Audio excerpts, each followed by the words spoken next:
Yuri, you betrayed me. No, wait. That's not Yuri. It's Trudeau, Canada's Prime Minister.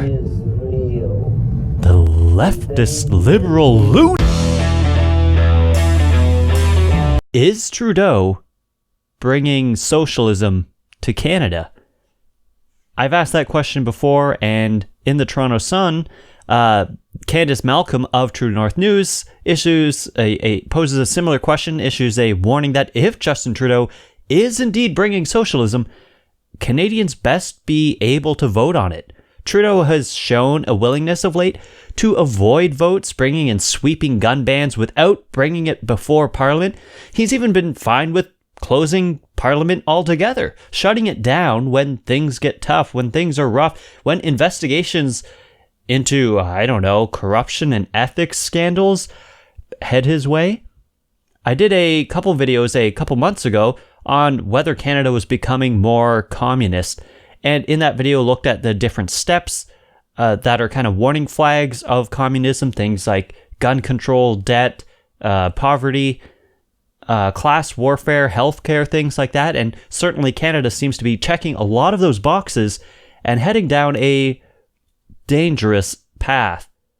This might turn out to be false alarms, but we can't be too safe now, can we? Canadians, be alert. And those who are of my international audience, of the Americans, take note. Make note of what Canada is doing, and maybe don't follow this path. Certainly pay attention and see where it leads, as we know historically where this path leads, and it always leads to poverty, to pain, to destruction, to loss of freedoms. But on the positive note, don't forget to like and subscribe, bringing some joy and success to me at least. I don't know what that was. Before moving on with the article, I just want to make note of what socialism is. It's defined as a political and economic theory of social organization which advocates that the means of production, distribution, and exchange should be owned or regulated by the community as a whole. And in Marxist theory, which is relevant as there are many Marxists out there, and they might say, oh, well, we're only partially Marxist. Well, then you're not Marxist. In Marxist theory, it's a transitional social state between the overthrow of capitalism and the realization of communism.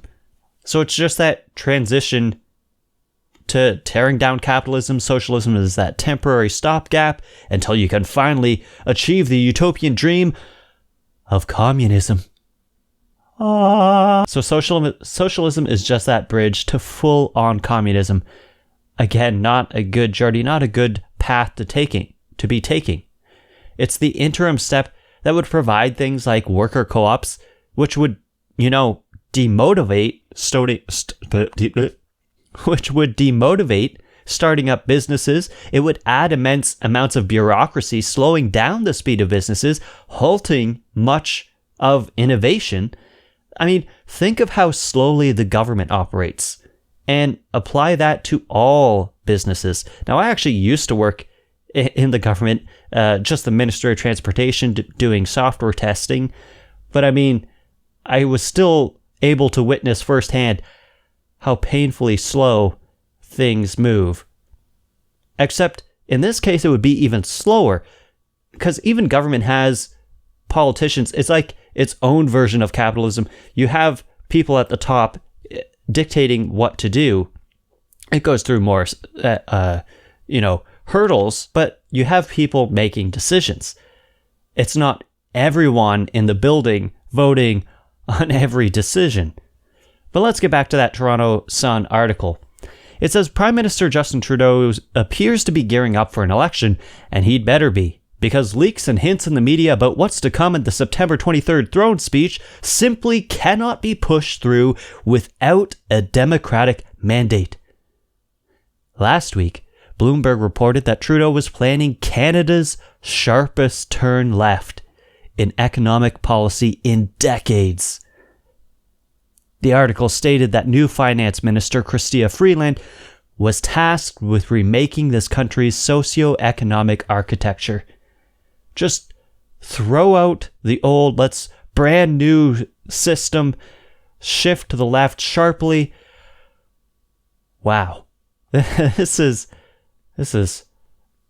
serious stuff.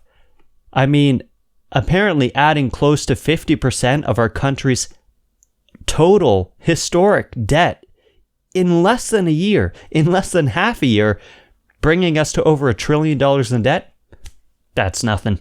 It's not enough. It's not a sharp enough turn.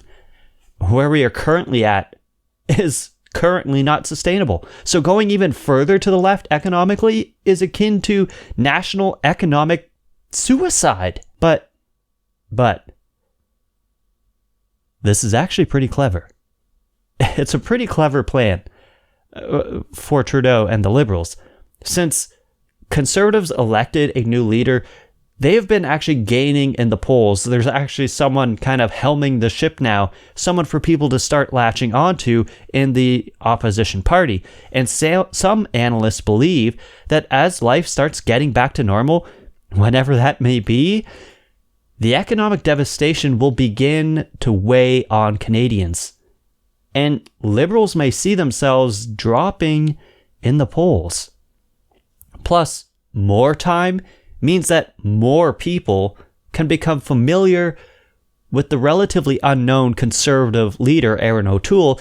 And yes, I realize that name leaves ample fuel, open doors for making fun. All of this is to say, though, that Trudeau and the Liberals want an election sooner than later. But calling an election during a pandemic, that's a tough that's a tough pill to swallow.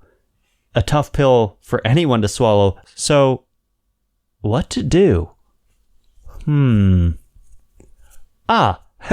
Of course, force the opposition to do it for you. Force them to call an election by proposing an economic plan so disastrous, but make sure that it sounds good, it sounds nice, it sounds compassionate. But an economic plan, propose it such that it's so disastrous, such that the opposition has no choice but to, in good faith, deliver a vote of no confidence after the throne speech, forcing an election. And as mentioned, that's only a couple weeks away, September 23rd. It's cunning. It's brilliant. It's devious. But it's brilliant. Touché. In the National Post, John Ivison writes that Liberals' bold and ambitious reimagining of Canada could result in $100 billion spending blitz. The government is contemplating a deficit of up to $500 billion, presumably on the basis that people don't even know how many zeros are in a trillion. Similarly, the CBC writes, with its pandemic spending plans, the Trudeau government is again betting it all on red. Government signals it won't be restrained by fiscal orthodoxy as it vows to build the economy back better. I feel like I've heard that before from our neighbors to the south.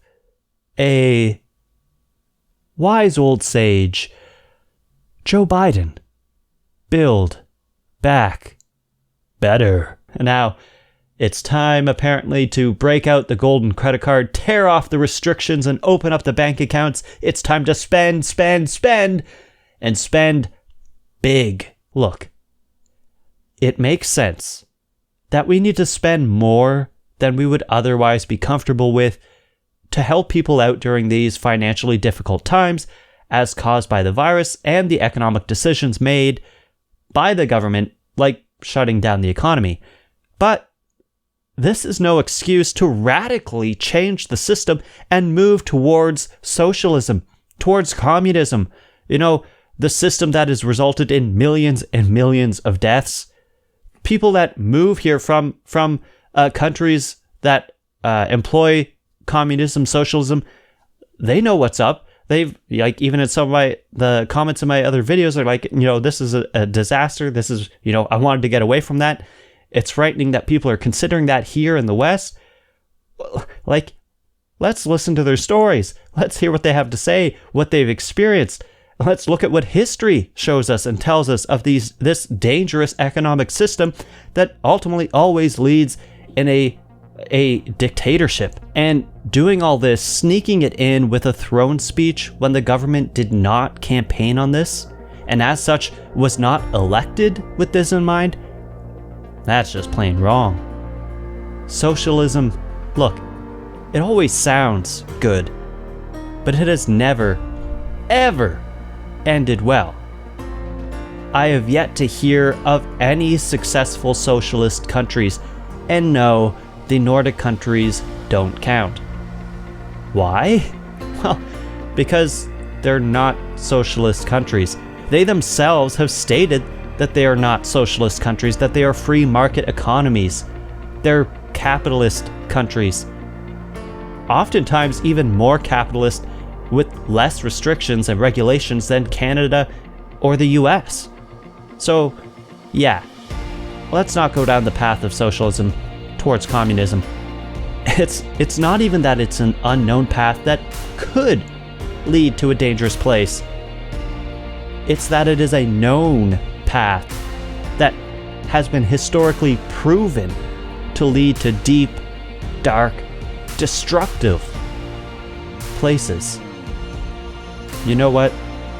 I choose the tougher road, though might not sound as nice, but the road that leads to a brighter future, that has led to less poverty in the world, has led to more success and greater benefits for all. I choose that path. I choose capitalism.